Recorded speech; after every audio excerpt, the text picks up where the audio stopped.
Welcome to Sakshi exclusive. Breaking news, big breaking news. ఆయన కనిపించట్లేదు. ప్రపంచమంతా ఆశ్చర్యం కమ్ముకుంటోంది. ఎక్కడికి వెళ్ళాడు? నిజంగా నమ్మడం లేదా? మీరు వింటుంది నిజమండి బాబు.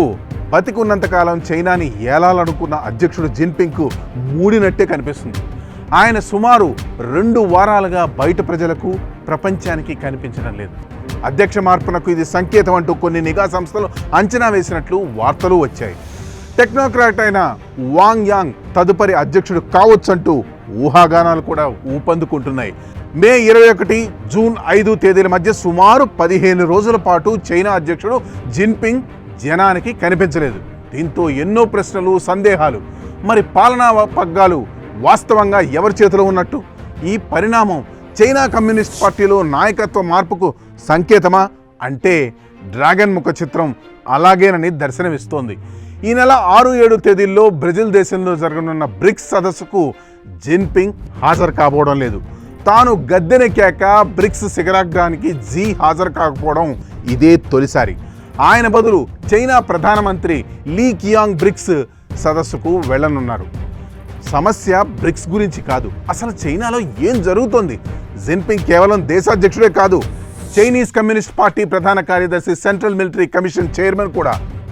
సిఎంసి తొలి వైస్ చైర్మన్ అయిన జనరల్ జాంగ్ యూక్సియా చేతిలో ప్రస్తుతం దేశ పాలనా పగ్గాలు ఉన్నట్టు సమాచారం.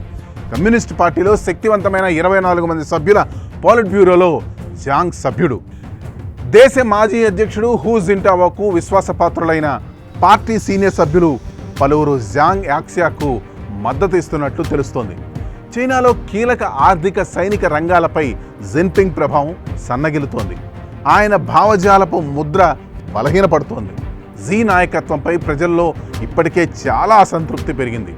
ఆర్థిక రంగం ఒడిదుడుకులు ఎదుర్కొంటోంది. నిరుద్యోగం బాగా ప్రబలుతోంది. రియల్ ఎస్టేట్ రంగం కుదేలైంది. జిన్పింగ్ రాజకీయ వారసుడిగా వాంగ్ యాంగ్ తెరపైకి వస్తున్నారు. ఉదారవాదిగా, సంస్కర్తగా వాంగ్ యాంగ్కు బాగా పేరుంది. ఇక జిన్పింగ్ సన్నిహితులుగా ముద్రపడిన జనరల్స్ ఉద్వాసనకు గురవుతున్నారు. అలా జిన్పింగ్ క్రమంగా మసకబారుతున్నారు అనుకోవచ్చు. కాదు, పార్టీ నాయకత్వమే ఆయన్ను పక్కకు తప్పిస్తోంది. 3 ఏళ్ల క్రితం 2022లో చైనా కమ్యూనిస్ట్ పార్టీ సమావేశంలో జిన్పింగ్ పక్కన ఆసీనుడైన దేశ మాజీ అధ్యక్షుడు హూ జింటావోను తాను రానంటున్న సిబ్బంది అమర్యాదపూర్వకంగా బలవంతంగా బయటికి లాక్కెళ్లిన దృశ్యాలు ఎవరు మరవగలరు? ఆ చర్యను జిన్పింగ్ నిలువరించే ప్రయత్నం చేయకపోగా కనీసం అటువైపు కన్నెత్తి కూడా చూడలేదు. హై ప్రొఫైల్ నేతలను ఇలా సాగనంపడం చైనాకి కొత్త అయితే కాదు. తమ దేశంలో తలెత్తే అంతర్గత వివాదాల ఒత్తిళ్ల నుంచి ఉపశమనం కోసం విదేశాంగ వ్యవహారాలను ఉపయోగించుకోవడం చైనాకు రివాజు గనక ప్రస్తుత సమయంలో మన దేశం జాగ్రత్తగా ఉండాలనేది నిపుణుల హెచ్చరిక. ఇండియాపై సైబర్ దాడులను చైనా తీవ్రతరం చేయొచ్చు. అలాగే భారతదేశ ప్రతిష్టను అంతర్జాతీయంగా డ్రాగన్ దెబ్బతీసే అవకాశాలు లేకపోలేదు. ఏదేమైనప్పటికీ జిన్పింగ్ అన్నవాడు కనిపించట్లేదు.